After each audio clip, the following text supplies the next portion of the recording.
కాకపోతే వాళ్ళు చేరిన విధానం కానీ వాళ్ళకి అపాయింట్మెంట్ లెటర్స్ కానీ ఏమి ప్రాసెస్ సరిగా లేదు కాబట్టి ఈరోజు 410 అందులో మొత్తం ఉన్న ఎంప్లాయీస్లో 410 మందిని తొలగించడానికి నిర్ణయం తీసుకోవడం జరిగింది. దానికి సంబంధించిన back end process legal process కూడా కంప్లీట్ చేసుకోవడం జరిగింది. వాళ్ళని ఎగ్జిట్ ఫార్మాలిటీస్ అంటారు, అంటే తీయటం అంటే ఏదో అడ్డ ఉద్దేశం.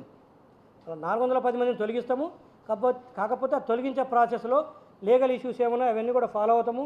ఎగ్జిట్ ఫార్మాలిటీస్ అవన్నీ కూడా పర్ఫెక్ట్గా ఒకవేళ ప్రాపర్గా జాయిన్ అయినంటే వాళ్ళకి రిలీవింగ్ లెటర్స్ ఇవ్వడం కావచ్చు, లేకపోతే అపాయింట్మెంట్ లెటర్స్ లేకపోతే మేము రిలీవింగ్ లెటర్ ఇవ్వలేం కదా. అలాంటి వాళ్ళకు దాని ప్రాపర్ ప్రొసీజర్ ఏదంటే మా హెచ్ఆర్ వాళ్ళు చూసుకుంటారు, వాళ్ళు చూసుకొని ప్రాపర్గా రిలీవ్ చేస్తారు. ఈ ప్రెస్ మీట్ ముఖంగా మా అధికారులకు కూడా చెప్తున్నాను, ఈరోజు ఏదైతే చెప్పారో 410 మంది ఇదంతా లిస్టు కూడా వాళ్ళకి ఇవ్వడం జరుగుతుంది. వాళ్ళందరినీ కూడా ప్రాపర్గా రిలీవ్ చేయమని చెప్పేసి నేను కోరుతున్నాను మా అధికారులందరినీ కూడా. ఈ సంస్థకు సంబంధించిన కన్సర్న్ హెచ్ఆర్ డిపార్ట్మెంట్ వాళ్ళు కావచ్చు, లేకపోతే ఎండీ గారు కావచ్చు, మిగతా వాళ్ళు ఎవరైనా కావచ్చు, ప్రాపర్ డ్యూ ప్రాసెస్ ఫిల్ చేసేసి వాళ్ళందరినీ కూడా రిలీవ్ చేయమని కోరుతున్నాను. వాళ్ళని జీతాలు ఇవ్వడం జరిగింది. పోనీ వీళ్ళందరూ వర్క్ చేశారంటే వీళ్ళలో చాలామంది కూడా ఒక ఎమ్మెల్యే ఇంట్లో డ్రైవర్ గానో, ఇంకొక ఎంపీ ఇంట్లో వంట మనిషి గానో, ఎక్కడ ఉంటారో తెలియదు, ఆఫీస్కి ఎప్పుడు వస్తారో తెలియదు. అలాంటి పరిస్థితి, ఎందుకంటే వాళ్ళు ప్రాపర్గా రిక్రూట్ అయితే ఒక బాధ్యత అనేది ఉంటుంది. చాలామంది, అందరం చెప్పాలి కానీ చాలామంది ఇలా ఉద్యోగం ఎక్కడ, జీతం ఎక్కడ, పనిచేసేది ఎక్కడో, వాళ్ళకు కూడా ఫేస్ రికగ్నేషన్ అనేది ఒకటి ఉంటుంది అనమాట. యాప్ అది ఏమవుతుందంటే దాంట్లో ఫీల్డ్లో ఉన్న వాళ్ళకి 100 కిలోమీటర్ల వేరియేషన్లో ఎక్కడున్నా కూడా రేడియస్లో వాళ్ళు తీసుకోవచ్చు. సో 100 కిలోమీటర్స్ ఏముంది,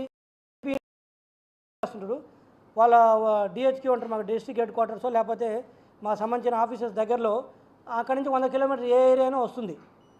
వాళ్ళ ఇళ్ళలో పని చేయటము, అక్కడి నుంచి అటెండెన్స్ చేయటము, అక్కడ పని ఇక్కడ జీతమా, ఎవడిస్తాడు ఈ డబ్బంతా? అంటే ప్రభుత్వ ఖజానాకు మీ ఇష్టం వచ్చినట్టు నష్టపరుస్తారు, ప్రజలు కట్టిన పన్నులు మీ ఇష్టం వచ్చినట్టు తీసుకెళ్ళిపోతారు.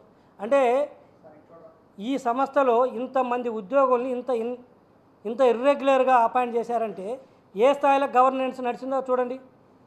ఇది నేను ఇప్పుడు ఈ ప్రెస్ మీట్ చూసే ప్రజలను కూడా నేను కోరుకున్నది ఒకటే, మేమేదో ప్రభుత్వం మారింది కాబట్టి వైఎస్ఆర్సీపీ అధికారంలో ఉన్నప్పుడు వాళ్ళ వ్యక్తులకు ఉద్యోగాలు ఇచ్చారు కాబట్టి వాళ్ళ మీద కక్షతోటో ఈర్ష్యతోటో లేకపోతే పగ తీర్చుకోవాలని మేము ఉద్యోగాల నుంచి తీయట్లేదు. ఏ ఉద్యోగస్తునైనా రమ్మని చెప్పానండి, ఇదిగో నాకు ప్రాపర్గా నన్ను రిక్రూట్మెంట్ చేశారు, లేకపోతే నేను రిక్రూట్మెంట్ చేస్తే నేను ప్రాపర్గా అటెండ్ అయ్యాను, నేను వాళ్ళకు తొత్తులుగా పనిచేయలేదు, లేకపోతే రోజు ఆఫీస్కి వచ్చాను అని చెప్పానండి. మరి ఇంత ప్రాపర్గా ఇన్ని చేస్తే ఎందుకు దాదాపు ఈరోజు 2160 కోట్ల రూపాయల అప్పుల్లో ఉంది. 1260 కోట్ల రూపాయలు బ్యాంకుల నుంచి తెచ్చిన అప్పు. మీకు తెలుసా, కాంట్రాక్టర్లకు సప్లయర్స్కు అప్పు ఈ సంస్థ ఈరోజు 900 కోట్ల రూపాయలు బాకీ పడింది.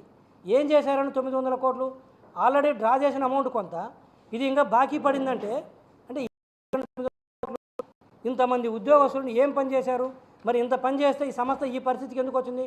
మొన్న కూడా చెప్పారు ఈ సంస్థ దివాలా అంచులో ఉందని. 2019లో బ్రహ్మాండంగా వెలుగొందుతున్నటువంటి సంస్థ ఒక 5 సంవత్సరాల్లో ఇంతమంది ఉద్యోగస్తులను దివాలాకి, ఇదిగో ఇలాంటి ఉద్యోగస్తులు ఉండటం వల్ల, వచ్చి పని చేయకపోవటం వల్ల ఇది 410 మందిని తీసేస్తున్నాము. ఎవరైనా సరే ఏదో మేము అడ్డగోలకు తీసినామనుకుంటే, నేను ఇంకా ఒక ముక్క చెప్తున్నాను ఉద్యోగస్తులు కూడా, ఎవరైతే వాళ్ళందరినీ తొలగిస్తున్నాం మీ మీద ఇంకా ఎంతో మీరందరూ సరే తెలుసో తెలియక వచ్చారో ఆ ఫార్మాలిటీస్ ఆ రోజున అధికారులు చేయాలి. జరిగింది ఒకటే చెప్తున్నాను, వాస్తవంగా చెప్పాలంటే మీ అందరి నుంచి రికవరీ పెట్టవచ్చు శాలరీస్. ఎవరైతే తీసుకున్నారో మీరు పని చేశారా లేదా పక్కన పెడితే, మీకు ప్రాపర్గా అపాయింట్మెంట్ లేకుండా వచ్చారు, మీ అన్ని క్రెడెన్షియల్ చెక్ చేస్తే ప్రాపర్గా లేవు కాబట్టి ఇంకా ఎక్కువగా మాట్లాడితే మీ అందరి నుంచి రికవరీ పెట్టాల్సి వస్తుంది, ఇంకా ఎక్కువ మాట్లాడితే కేసులు కూడా పెట్టాల్సి వస్తుంది. సో మీరు ఎవరు కూడా గోల చేయాలని చూసినా దీని తర్వాత ఏదైనా చేయాలని చూస్తే మేము తదుపరి చర్యలు తీసుకోవడానికి కూడా వెనకాడము. మీ వైపు తప్పు ఉంది,